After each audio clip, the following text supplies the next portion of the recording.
Milena zombou de mim depois que anunciei minha demissão e respondi mantendo um olhar fixo e silencioso. Nossa conversa girava em torno da decisão da empresa de cortar custos trabalhistas, com desdém particular direcionado aos supostamente exploradores de horas extras. Thomas também parecia se deleitar com a ideia de reduzir despesas. Uma semana depois, meu telefone tocava incessantemente com chamadas da empresa. Ao atender, o presidente perguntou bruscamente: "Quem exatamente você?" Não pude deixar de rir zombeteiramente da pergunta do presidente. Em resposta, apresentei-me como Liliana, uma funcionária de 59 anos com 37 anos de serviço dedicado desde minha graduação na faculdade. Expliquei o papel da nossa empresa em fornecer serviços administrativos, especialmente para presidentes de empresas ocupados, lidando com trabalho clerical e especializando-se em questões fiscais. Eu gerenciava orgulhosamente 45 clientes, uma responsabilidade que havia se tornado esmagadora, apesar da ajuda de um meio período. Apesar dos desafios, não podia mostrar nenhum sinal de fraqueza. Nossos clientes eram relacionamentos de longa data e suas adversidades alimentavam minha determinação. Hoje, enquanto me sentava em frente ao meu computador, o assédio incessante de Thomas e Milena pesava fortemente em minha mente. Thomas, 7 anos mais novo que eu e agora chefe do departamento fiscal, havia mudado drasticamente seu comportamento há 3 meses, após sua promoção. Seu Thomas antes educado foi substituído por condescendência e reclamações, tornando cada interação uma luta. Mesmo quando contestava, ele permanecia impassível, instruindo-me a consultar o manual para orientação e alertando contra ações desnecessárias. Milena, assistente de Thomas, juntou-se ao assédio, criticando minha eficiência e zombando do meu status hierárquico, apesar de eu ter sido a primeira a recusar uma promoção para chefe de departamento, um fato desconhecido por Thomas e Milena. Comprometi-me a completar minhas tarefas regulares, mas o assédio persistia. Thomas me acusava de aumentar o tempo extra, chamando isso de desperdício. Milena ecoava seu sentimento, suspirando ao afirmar que minhas constantes horas extras estavam prejudicando o desempenho de todo o departamento fiscal. A recente causa do meu tempo extra foi Thomas, que inesperadamente deixou um mês de arquivos de clientes na minha mesa para serem arquivados até o final do mês. Após o trabalho, meu rosto perdeu a cor enquanto eu olhava para os arquivos diante de mim. Espere, todos esses têm prazos este mês, murmurei confusa. No entanto, antes que eu pudesse entender a gravidade da situação, Thomas já estava arrumando sua mesa, completamente desinteressado em abordar minhas preocupações. Estou indo embora, se cuide, comentou casualmente enquanto saía rapidamente do escritório, deixando-me com uma pilha de tarefas urgentes. Milena fez o mesmo, acrescentando insulto à injúria com uma risada zombeteira. A incredulidade da situação pesava sobre mim, e suspirei profundamente ao abrir os arquivos dos clientes espalhados na minha mesa. Para meu desânimo, alguns dos arquivos eram originalmente responsabilidade de Milena. A compreensão aprofundou meu suspiro. Eu entendi por que Thomas estava me submetendo a um assédio incessante. Eles queriam que eu me aposentasse rapidamente. Minha extensa experiência e conhecimento mais profundo em tributação me tornavam um recurso preferido para outros membros do departamento fiscal em detrimento de Thomas. A postura inacessível e a aparência pouco atraente de Thomas faziam com que todos, exceto Milena, o evitassem. Parecia que a proximidade de Milena com ele era estratégica, impulsionada pela preferência de Thomas por funcionárias mais jovens. A natureza superficial de seu pensamento me arrepiou. O assédio de Milena não era apenas uma vingança pessoal. Ela visava agradar a Thomas, que avaliava o desempenho do departamento fiscal. Apesar desses desafios, eu tinha que gerenciar as declarações, além de preparar as declarações fiscais para as empresas que me foram atribuídas. Parecia que o dia de trabalho de hoje estava longe de acabar. No entanto, reclamar horas extras só convidaria queixas de Thomas e Milena, deixando-me resignada à perspectiva de horas extras não pagas. Então, inesperadamente, recebi uma convocação para o escritório do presidente. Nossa empresa havia passado recentemente por uma mudança de liderança devido à súbita doença do ex-presidente. O novo presidente, filho do ex-presidente, não estava totalmente familiarizado com nossa empresa. Ao entrar no escritório, notei Thomas e Milena com sorrisos desagradáveis em seus rostos. Em uma atmosfera tensa, o presidente deu uma bomba. Liliana, precisamos que você se demita até o final deste mês. Minha mente girou enquanto pedia esclarecimentos. Thomas e Milena aparentemente me acusaram de superestimar horas extras, citando que, enquanto outros tinham cerca de 15 horas, eu havia cedido 80 horas. O presidente, alheio às verdadeiras circunstâncias, parecia impressionado com as horas extra-zero de Thomas e Milena. A realidade da situação me atingiu. O tempo extra-inflado era resultado de eu fazer o trabalho de Thomas e Milena. No entanto, revelar as instruções de Thomas arriscaria retratar isso como minha própria incapacidade de gerenciar o tempo de forma eficaz.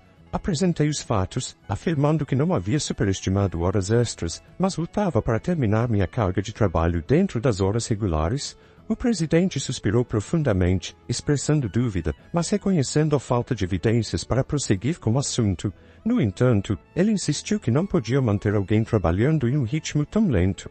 Resignado à situação, o presidente sugeriu minha demissão, e parecia que sua decisão estava tomada. Diante da perspectiva de deixar a empresa a qual dediquei 37 anos, senti um cansaço se instalar. Apesar da minha dedicação, a carga de trabalho adicional de Thomas e Milena não foi apreciada. Concordei em me demitir no final do mês, reconhecendo que já havia comunicado minha decisão ao presidente. Ao olhar para Thomas e Milena, seus sorrisos vulgares refletiam satisfação. Saindo do escritório do presidente, Milena zombou de mim como obrigada por desistir, seu escárnio cortante. Respondi com um olhar silencioso, enfrentando mesmo o desprezo de Thomas, que compartilhava seu apoio ao corte de custos trabalhistas e me rotulava como alguém que explorava horas extras. Observando sua conversa alegre, refleti sobre o processo de transferência, criando documentos para todos os meus clientes. Assegurei-me de fazer as despedidas adequadas e marquei reuniões com aqueles que pude encontrar pessoalmente. Incapaz de agendar uma reunião com o presidente, recorri a cartas para informá-lo sobre meu sucessor. Uma semana após a demissão, desfrutando de um momento de relaxamento em casa, meu celular tocou. Vendo a chamada da empresa, hesitei, já tendo concluído os procedimentos de seguro social. No entanto, chamadas persistentes tanto da empresa quanto dos celulares pessoais de Thomas e Milena me levaram a atender relutantemente. Quando atendi, o presidente falou gentilmente, perguntando: "Quem exatamente é você?" Não pude deixar de responder zombeteiramente: "Apenas uma senhora desempregada que se demitiu da empresa, nada mais." Em resposta, o presidente explicou gentilmente o caos desde minha partida, 49 chamadas para interromper transações com a empresa. Ele implorou por meu retorno imediato, revelando um tom de pânico. Relutantemente, levantei-me e voltei para a empresa. Ao chegar, encontrei Thomas e Milena esperando, com rostos abatidos e olheiras destacando seus olhos cansados. Surpresa com a mudança drástica em sua aparência, perguntei o que estava acontecendo. Thomas me encarou e revelou: "Desde que você saiu, fomos bombardeados com chamadas para interromper transações, não apenas de seus clientes, mas também de empresas prospectivas que planejávamos introduzir. O que você fez?" Milena ecoou suspeita, expressando desilusão com a ideia de eu recorrer a táticas desonestas. A aparência exausta dele sugeria o impacto de lidar com os cancelamentos. Embora não tenha manipulado os clientes, tinha uma suspeita sobre o motivo das paralisações das transações. Considerando a inevitabilidade dos cancelamentos, murmurei meus pensamentos em voz alta. Thomas, no entanto, me acusou diretamente, insistindo que eu havia orquestrado algo. Ele exigiu que eu fosse ao escritório do presidente imediatamente, me escoltando à força até lá.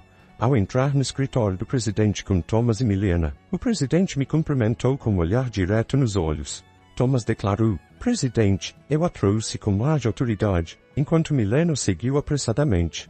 Ignorando seu tom acusatório, o presidente me questionou sobre a interrupção abrupta das transações após minha partida. Respirei fundo e expliquei: "Nossos clientes não precisam de nós para gerenciar seus impostos. Existem empresas de contabilidade fiscal que oferecem serviços mais baratos. Eles continuaram conosco por minha causa." Thomas respondeu de imediato, questionando meu valor próprio, e Milena me zombou, desafiando meu valor para a empresa. Impassível, elaborei minha abordagem única, oferecendo estratégias de economia de impostos personalizadas que ressoavam com nossos clientes. Thomas descartou isso como ineficiente, argumentando que suas operações baseadas em manuais eram mais práticas. O presidente suspirou profundamente, reconhecendo a diferença fundamental em nossas abordagens. Com um tom sério, ele disse, na verdade sinalizando uma revelação crucial ou decisão a seguir: "Recebi uma ligação surpreendente de meu pai, o ex-presidente. Descobri que alguns clientes que haviam interrompido as transações foram diretamente ao meu pai para negociar em meu nome. Eu não esperava que os clientes fossem tão longe por mim." Meu pai enfatizou que o departamento fiscal prosperava por causa das minhas contribuições. Não só gerenciava meus clientes de forma eficiente, mas também apoiava os clientes de meus colegas, possuindo conhecimento que nem mesmo Thomas conseguia igualar. Meu pai revelou que, se eu não tivesse recusado a promoção, eu estaria em uma posição superior à de chefe de departamento agora. O presidente atual expressou arrependimento com uma expressão dolorosa. Milena parecia chocada, provavelmente lutando com a ideia de que eu poderia ter sido sua superior. O presidente se desculpou por me fazer demitir inicialmente e perguntou se eu consideraria revogar minha demissão. Segundo meu pai, eu era indispensável para a empresa. Embora apreciasse a mudança de perspectiva do presidente, hesitei em aceitar. Thomas interrompeu nossa conversa, visivelmente chateado, e protestou contra a decisão do presidente, questionando por que eu fui escolhido em vez dele. Milena ecoou seus sentimentos, elogiando a liderança de Thomas e expressando descrença na preferência por mim. O presidente então os repreendeu severamente, revelando que desde minha demissão, inúmeras queixas foram recebidas do departamento fiscal, sugerindo que eles haviam transferido sua carga de trabalho para outros. O rosto de Thomas ficou pálido quando o presidente expôs o fato de que ele havia empurrado a preparação dos formulários de declaração de clientes para subordinados, incluindo o trabalho de Milena para vários clientes. O presidente apontou a ironia, considerando que Thomas me acusou de ser uma ladra de salários. Observando as expressões pálidas de Thomas e Milena, o presidente continuou revelando o suposto vazamento sobre seu envolvimento romântico. Thomas lutou para se defender, alegando que estava apenas orientando Milena como seu superior. No entanto, o presidente apresentou recibos do departamento de contabilidade indicando despesas de jantares arquivadas por Thomas. Confrontado com as evidências, Thomas, suando profusamente, não conseguiu fornecer uma explicação convincente. Milena também ficou pálida quando o presidente os acusou de negligenciar suas funções, inflar as despesas e violar a política da empresa ao terem um caso no escritório enquanto eram casados. De maneira calma e direta, o presidente declarou a demissão deles com efeito imediato. Thomas e Milena tentaram resistir, prometendo retirar as reivindicações de recibos e implorando por seus empregos. Eu tenho uma família, Thomas implorou desesperadamente, tentando reverter sua demissão. Milena ecoou seus sentimentos, cuidadosamente expressando seu medo de ser demitida. Ela prometeu se desculpar comigo e com outros por sobrecarregá-los com trabalho. Percebendo a gravidade da situação, envolvendo negligência de deveres e um caso com o supervisor, preocupada com sua reputação, ela implorou por uma segunda chance.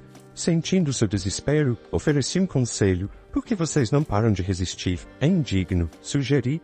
Thomas me olhou com raiva, retrucando, cala a boca, o que uma pessoa solteira como você entenderia? Suspirei, lembrando, Thomas, você foi quem me demitiu. É apenas karma, o que vai, volta. Por que você não assume alguma responsabilidade e reflete um pouco? Frustrado, Thomas desviou o olhar, enquanto Milena mordeu o lábio em aflição. Ciente de mais detalhes sobre sua má conduta, voltei-me para o presidente, perguntando com um sorriso se deveria compartilhá-los. Thomas e Milena freneticamente tentaram me impedir, temendo mais exposições. Emiti um ultimato, avisando-os de que os erros acabariam vindo à tona, instando-os a enfrentar a realidade antes que piorasse. Com minha palavra, tanto Thomas quanto Milena ficaram sem saída, e o presidente decidiu demiti-los na hora. Mais tarde, revelei mais sobre suas transgressões, incluindo Thomas fingindo viagens de negócios para passar dias com Milena e suas táticas insidiosas de assediar funcionários indesejados até que pedissem demissão. Apesar das minhas tentativas de ajudar esses funcionários, as estratégias de Thomas e Milena eram implacáveis. Eles repetidamente repreendiam e pressionavam funcionários fora do meu campo de visão, muitas vezes atribuindo tarefas súbitas com prazos apertados. Os funcionários que se demitiram inicialmente me pediram para ficar quieta, mas como agora estavam felizes trabalhando em outros lugares, decidi que era hora de falar. O presidente, furioso com minhas revelações, expressou raiva ao considerar cortar o salário final de Thomas e Milena. Ele planejava investigar minuciosamente as reivindicações de despesas infladas do passado. Thomas, com lágrimas nos olhos, implorou ao presidente para não cortar seu salário, temendo o impacto em sua família. À medida que a verdade se desvendava, o caso de Thomas com Milena veio à tona, levando ao divórcio de Thomas. Os dois agora enfrentam reivindicações de compensação na ação de divórcio, marcando as consequências de suas ações. Tomei conhecimento da situação quando Thomas me procurou, buscando assistência para convencer o presidente a reconsiderar sua demissão. Milena e Thomas se encontraram em dificuldades extremas. apesar de seus esforços, lutaram para conseguir novos empregos na indústria fiscal. A natureza coesa da indústria significava que as notícias sobre suas transgressões se espalharam rapidamente, tornando os potenciais empregadores hesitantes em contratá-los. Desesperados por renda para cobrir a compensação do divórcio e as despesas de subsistência, eles recorreram ao trabalho diário em canteiros de obras, um afastamento drástico de seus papéis anteriores no escritório. Milena frequentemente me ligava chorando, implorando por ajuda. Liliana, por favor, me ajude. Eu só queria uma vida melhor e nunca gostei realmente de Thomas, ela chorava. No entanto, eu não podia ignorar o fato de que sua situação era consequência de suas próprias ações. Muitos, incluindo eu, foram impactados por seu comportamento. Lembrei a Milena que as consequências eram resultado de suas escolhas. Você não pode desfazer o que fez, eu disse firmemente. Enfrentar dificuldades era consequência de suas decisões. O desespero de Milena ecoava através de seus protestos. Apesar de seus arrependimentos, o resultado permanecia inalterado. Quanto a mim, escolhi me distanciar do caos do mundo corporativo. Apesar das súplicas do presidente pelo meu retorno, recusei. Uma vez que me disseram para me demitir, eu não tinha desejo de voltar. Em vez disso, encontrei conforto ao ajudar no escritório de contabilidade de um amigo, complementando minha renda e desfrutando de um estilo de vida mais relaxado. No futuro, considerei a ideia de abrir meu próprio escritório, onde poderia atender meus clientes sem as restrições da burocracia corporativa. No meu próprio espaço, poderia me dedicar totalmente às necessidades dos meus clientes.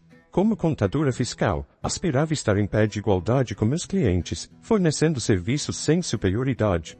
Isso marcou o início de um novo capítulo na minha vida, cheio de empolgação e oportunidades para perseguir o que realmente importava para mim. Minha segunda vida estava apenas começando, e eu aguardava ansiosamente a jornada à frente.